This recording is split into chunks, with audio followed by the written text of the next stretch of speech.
25 anos de grande realização, integrando o Supremo e que passaram muito rápido.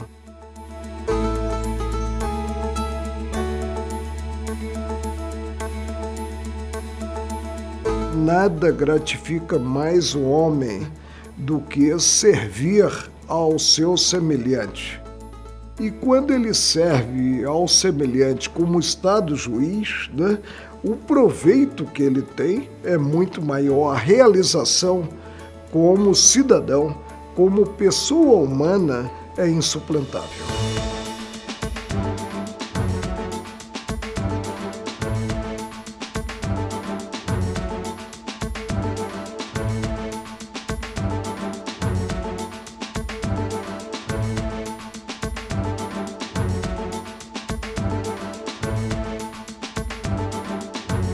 Morávamos no Rio, num sítio, e fui criado em contato permanente com a natureza. E já se disse que se o homem quer ser feliz, deve ter contato com a natureza. Éramos 5 irmãos e meu pai, pioneiro na região dos lagos, muito embora advogado, tinha uma imobiliária e empreendia a venda de lotes. Inclusive, nessa época de calça curta, eu fui corretor de imóveis. Meu pai nordestino. E a visão do nordestino é a visão de orientar os filhos. Então, de início, ele disse que meu irmão mais velho seria o advogado da família e que eu buscaria me formar em engenharia. Mas essas coisas que são insondáveis na vida, né? Eu sofri um acidente, quase fui embora nesse acidente, né? E minha vida deu uma guinada. Fiz o vestibular ainda com latim, entre as provas, para a Faculdade Nacional de Direito.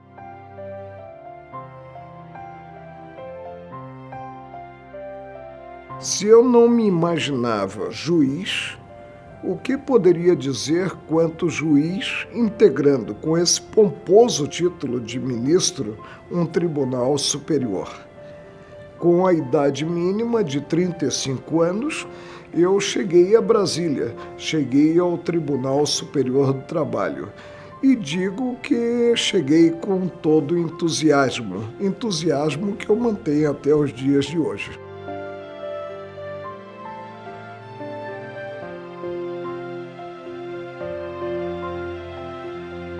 Eu tive a honra de ser convidada por ele, assim que me formei, para ser assessora dele no Tribunal Superior do Trabalho.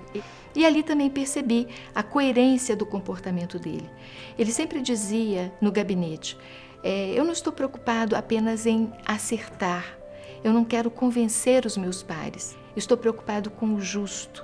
Eu quero ser coerente, mas se demonstrarem no plenário, ali no colegiado, que eu estou errado, eu não hesitarei em evoluir. Talvez a justiça do trabalho, talvez o enfrentamento diuturno das questões da justiça do trabalho tenha conferido ao ministro uma visão social mais apurada, mais aguçada. E é perceptível no ministro essa consciência, digamos assim, da função social também da sua atividade como magistrado.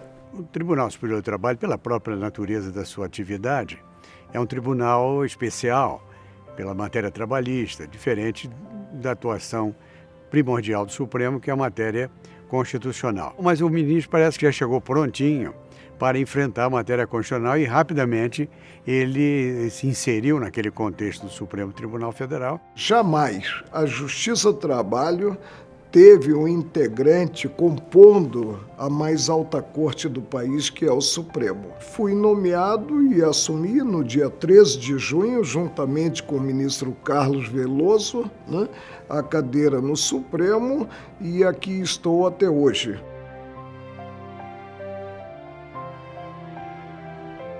ele já chega no tribunal, né, com essa inspiração de contribuir para a aplicação da nova Constituição, num país que inaugurava uma nova era, uma era de democracia plena, não é?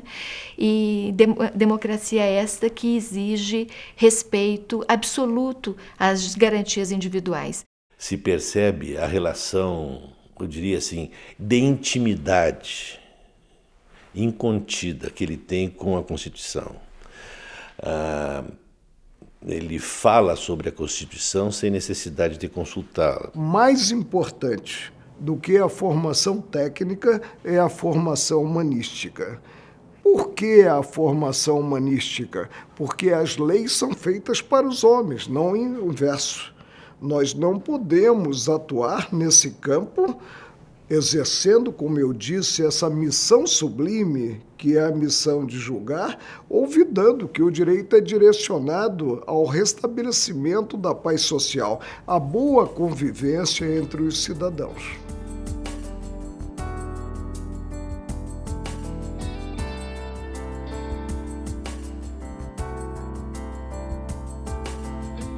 Um voto antológico do ministro Marco Aurélio na linha do humanismo, da eliminação de preconceitos, da sensibilidade e abertura para o outro. Eu estou me referindo ao caso da anencefalia. Ele foi o condutor do voto, né, que resultou naquele acórdão reconhecendo às mulheres o direito de interromper a gravidez de feto anencéfalo, sem incidir no crime de aborto. A coerência do comportamento dele como juiz no Supremo Tribunal Federal se revela também num importantíssimo julgado, numa ocasião em que ele foi o relator de uma ação direta de inconstitucionalidade que questionava um artigo específico da Lei Maria da Penha. E desde então, as mulheres agredidas não precisam mais representar contra seus maridos. O Ministério Público está autorizado a promover a ação penal sem a necessidade dessa representação. Esta decisão, que parece simples, ela tem um efeito prático enorme, porque havia inúmeras ações penais paralisadas esperando essa representação. No caso Elvanger, Marco Aurélio, até o ministro Marco Aurélio votou comigo, votamos juntos, nós concedemos o habeas corpus ao escritor e editor, hoje falecido, Siegfried Castan Elvanger, entendendo que ele não havia incorrido no crime de antissemitismo, e proclamamos a plenitude da liberdade de imprensa. Nós fomos vencidos naquele momento no HC do Elvanger, e uns 4 anos depois nós fomos vitoriosos no que tange a DPF 130, que reconheceu a plenitude da liberdade de imprensa em nosso país.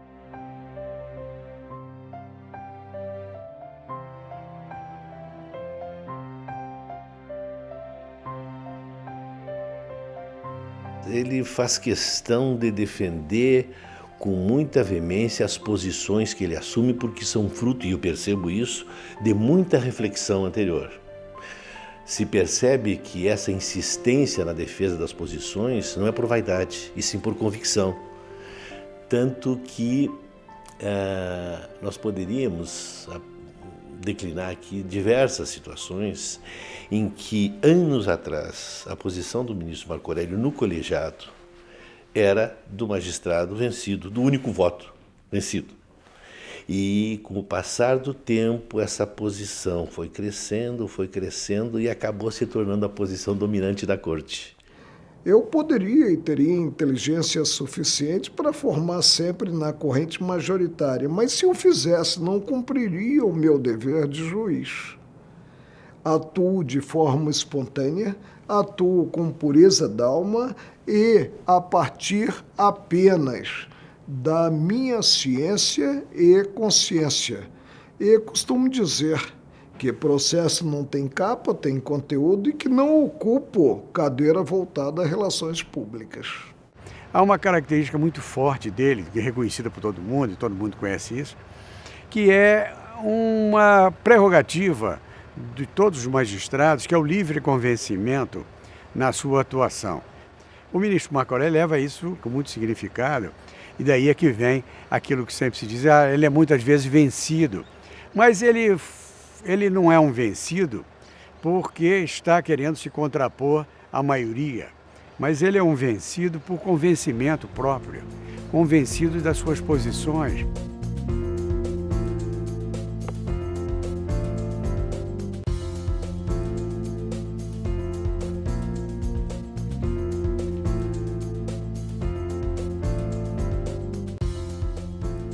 Sou um juiz desde sempre, desde 1978, um juiz à antiga, ou seja, um juiz que trabalha muito mais em casa do que no próprio tribunal. Nós sabemos que o judiciário está sempre assoberbado. Ele, preocupado em estar sempre em dia, como ele dizia envolver o método de gravar as suas decisões ao invés de escrevê-las. E sempre teve lá no gabinete alguém que degravava o voto oral que ele dava.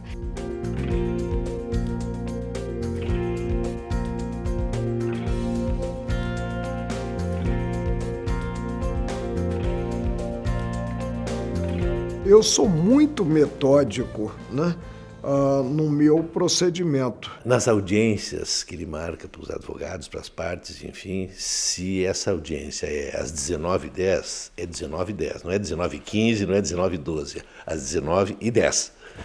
E me parece que esse é um hábito que homenageia o jurisdicionado, homenageia a própria justiça, uma questão de respeito com as partes que estão esperando, com as pessoas que têm sua vida programada, enfim. Eu conversava mais tempo com o Marco Aurélio pelo seguinte: o ministro Marco Aurélio, ele além de assíduo, eu também era muito assíduo, ele adicionava a assiduidade à britânica pontualidade. Era mais pontual do que eu. Convenhamos, ele chegava 2:55, 2 horas, eu chegava 2 e pouquinho, 2:05, e muitas vezes ficava, a Carmen Lúcia também, e ficávamos conversando ali, né? A ministra Rosa Weber, e aí nos descontraíamos, conversando sobre tudo. A tal da conversa fora, que é uma bela conversa, né? Quando você joga a conversa fora, às vezes o faz tão descontraídamente que só depois é que você percebe que estava semeando estrelas, né? De tão agradável que foi aquela conversa sem script. Então eu conversei muitas e muitas vezes sem script com o ministro Marco Aurélio e aprendia muito com ele, com a verve dele, a inspiração, o visual peculiaríssimo que ele tem da vida. É um homem singular.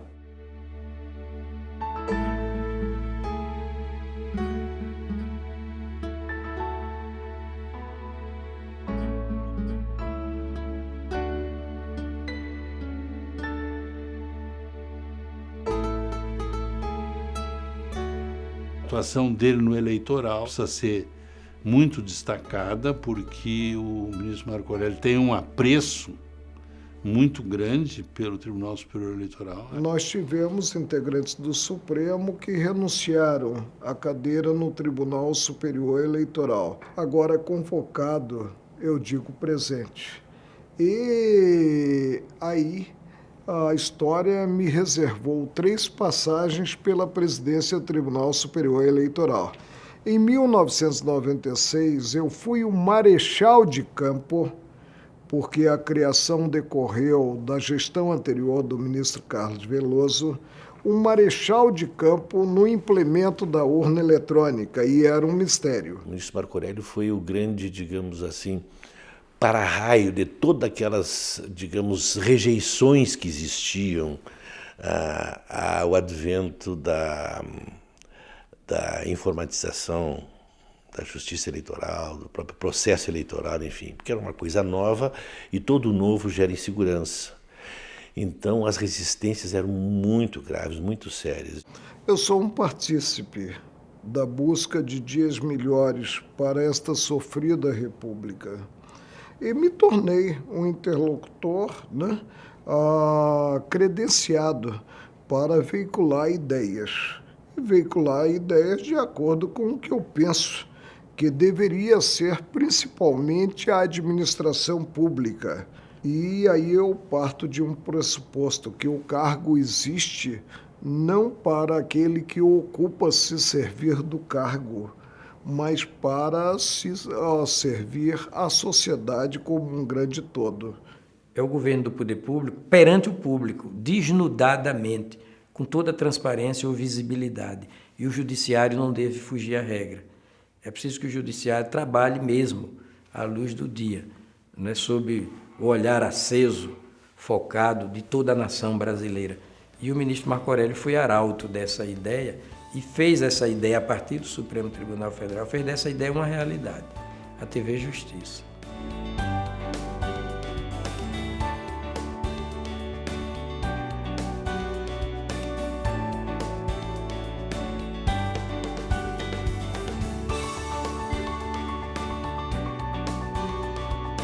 A TV Justiça ela tem história, porque em primeiro lugar ela resultou de um sonho e em segundo lugar ela foi concretizada ante a ousadia. Por quê? Porque o meu tribunal, os meus colegas não acreditavam na TV Justiça e não teriam parado sequer para perceber a eficácia da TV Justiça em termos de publicidade, de aproximar o judiciário do cidadão.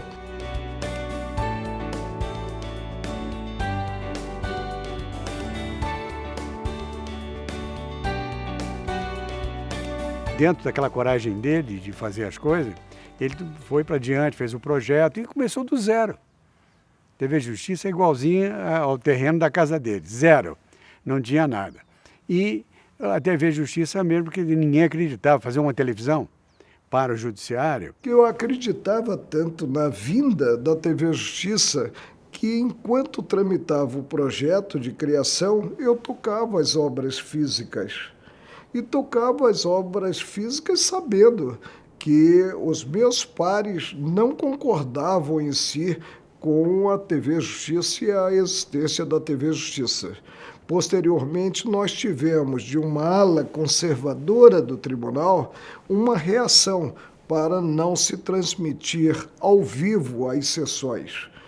Poderíamos ter, evidentemente, a edição de trechos da sessão.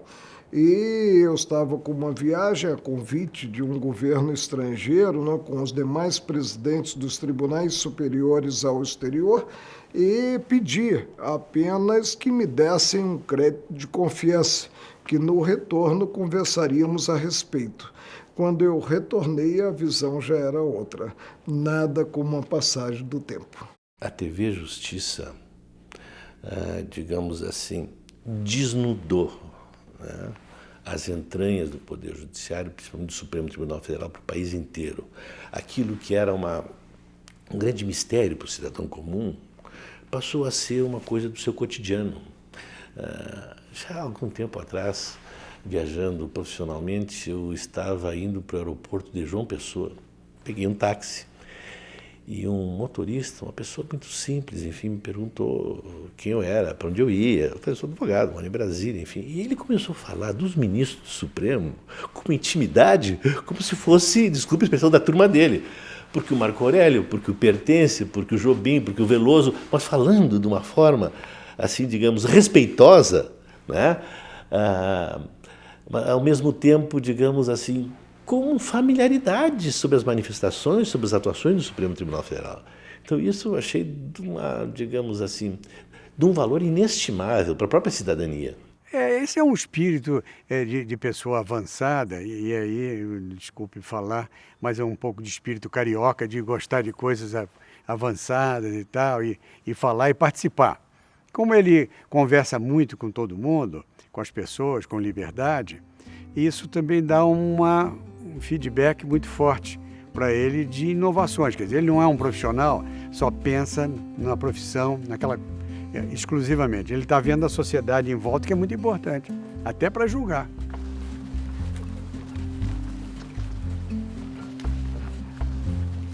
Assim como eu vejo sempre o ministro Marco Aurélio relacionado com o Supremo, eu não posso deixar de vê-lo relacionado com a família. Vou fazer o café! Vai fazer o café? Bota aqui. Isso. colocar aqui esse...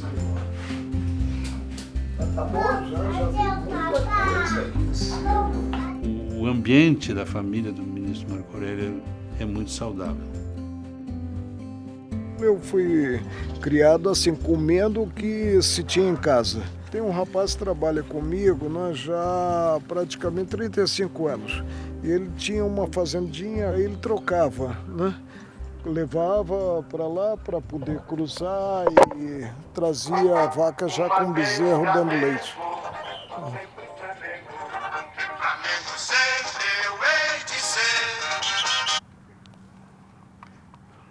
Alô? Uma vez, é interessantíssimo, eu era presidente do tribunal, entrei para uma sessão plenária e pensei que já tivesse desligado o telefone. O coloquei sobre a bancada e aí, com os 2 microfones ligados, tocou o hino do Flamengo. Nessa hora é terrível. De qualquer forma, fiquei constrangido, mas não envergonhado. É uma moto aí na história que assusta a família, mas ele gosta de andar de moto, não é? E circula aí por Brasília de capacete. Então muita gente não, ninguém identifica quem é que está atrás daquele capacete. Há tempo eu andando aqui no lago, vi uma moto se aproximando de mim com um encapuzado. Chegou perto e disse: "Bom dia, não está me reconhecendo?" Disse: "Não, não estou reconhecendo não." Aí levantou o capuz, era ele que estava ali por trás, passeando aí no lago. Uma vez eu perguntei aos colegas da velha guarda época, né, aqueles que eu encontrei quando cheguei ao Supremo, se implicava quebra do decoro vir ao tribunal de moto. E com a picardia do carioca eu mesmo respondi: depende da garupa. É exatamente essa característica que fascina na figura do ministro Marco Aurélio. Ele é um homem absolutamente simples, um homem, digamos assim, com os pendores, com os gostos dos homens comuns. Eu tenho um apego muito grande a coisas do passado, para não falar em coisas velhas. Mas isso é vida, é o registro da sua caminhada. Relembra momentos que você teve na vida e que lhe gratificaram. Geralmente eu vou ao mercado com o meu Fusquinha, que é um Fusquinha que encerra um saudosismo, porque é da mesma cor do Fusca que me proporcionou uma lua de mel adorável, na qual eu fui do Rio de Janeiro até o Uruguai, viajando em um Fusca. Então, são essas coisas que vão passando a compor o seu dia a dia, a sua própria vida. Ele é identificado instantaneamente nas ruas. O estilo como um magistrado de envergadura, né, superior. Não é de envergadura superior porque está no Supremo, não. Envergadura suprema porque está na Suprema Corte, não. É porque ele é altaneiro, ele é altivo, né? Ele tem um intelecto de superlativa qualidade e é um homem também muito sensível.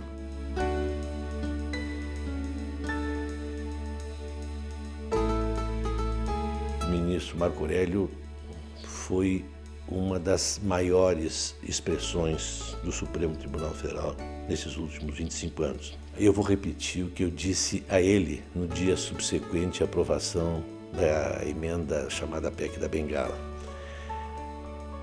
Era muito difícil para mim, como advogado, imaginar o Supremo Tribunal Federal sem o ministro Marco Aurélio. Por quê? Porque vem por trás daquela manifestação, tem por trás daquela manifestação toda uma sensibilidade, todo um estudo, toda uma vontade de acertar que fica patente nas manifestações dele. Se alguma coisa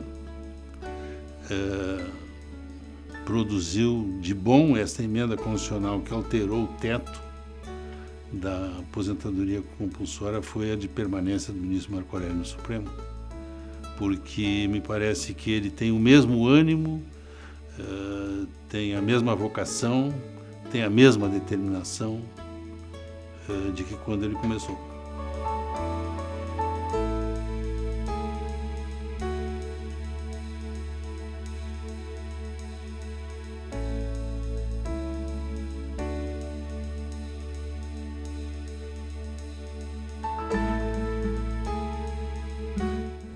ministro Marco Aurélio, desde novo, ele demonstrou ser um homem excepcional pela sua inteligência, pela sua capacidade, pelo seu trabalho, pela sua maneira de organização do que faz e, sobretudo, pela figura humana que ele é.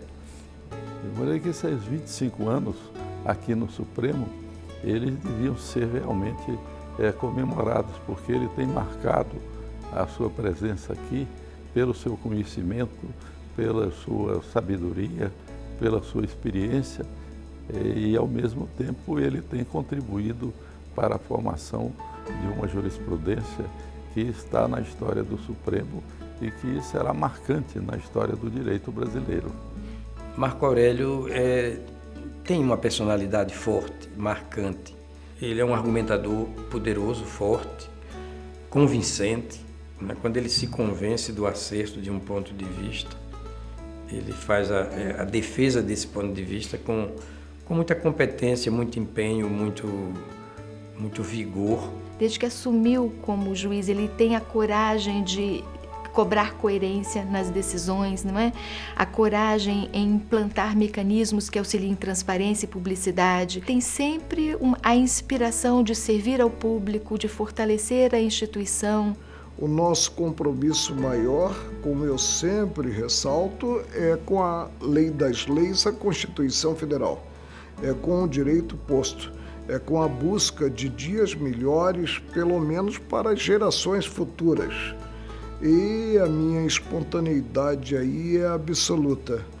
Eu costumo repetir o que já li, que a coragem é a síntese de todas as virtudes.